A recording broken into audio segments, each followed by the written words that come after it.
I've been fascinated by mysticism since I was a kid, but over time all that's left of this fascination is the desire to get on my nerves by watching another horror movie or reading a spooky story. In real life I have not encountered anything creepy and inexplicable. Until recently. It happened in June. It was a warm weekend, and all my relatives had gone off to the vegetable garden, having bought everything they needed, leaving me alone with my apartment and money that I could easily have spent at nightclubs in 2 or 3 days. I enjoy the freedom and the anticipation of a big party that night. However, by the evening I had a fever, and the desire to go out immediately disappeared. So I sat down to watch a movie. When the next movie ended, the clock showed the first hour. I wasn't sleepy yet. I went to the kitchen, and then a chill ran down my spine. The inner turmoil that had come out of nowhere subsided as suddenly as it had begun. But I decided that since I was going to the kitchen, I should lock the front door and the entryway vestibule. I was home alone, so I felt safer with the doors closed. After locking all the locks and making a couple of sandwiches, I walked over to my computer, logged into World of Warcraft, and left reality indefinitely. After completing another quest, I struggled to turn my tired eyes to the clock. It showed 2:11 a.m. I should go to bed, I thought, and then my thoughts were interrupted by a sound. It was as if a string had broken in me. I was gripped by such wild animal fear that I got goosebumps all over my body. Even now, when I think about it, a cold sweat runs down my spine.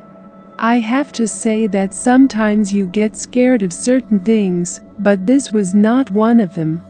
I have no idea why I reacted so badly to a perfectly ordinary knock on the door, but my subconscious decided for me. Yes, there was a knock on the door. And now I can say with certainty why I reacted to it that way. The thing is, no one lived in the apartment next door.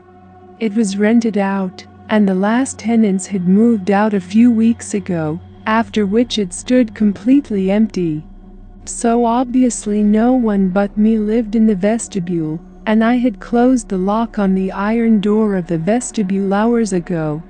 Someone managed to get in behind the iron door. The knocking sounded again, and it was more insistent. I don't know how I overcame myself, but I moved closer to the door, trying not to make any noise, not even breathe, and listened. The unknown man at the door hissed, then fell silent. Suddenly he banged on the door with all his might.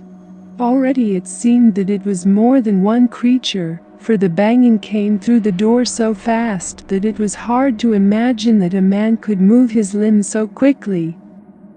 I ran into the bedroom and grabbed my cell phone with trembling hands. I cursed the touch screen 100 times, but I still got my boyfriend on the phone. I don't know what he was thinking, since I couldn't say a word, but he said he was taking a cab and would be here soon. That meant I had about 30 more minutes to wait. I didn't think about how I would open the door when he arrived. I didn't think about how I would explain everything. All I could think about was how to stop panicking. Behind a door, meanwhile, there was howling and scratching, and then another knocking. Tears streamed down my cheeks, but I didn't make a sound. I had never been so scared in my life.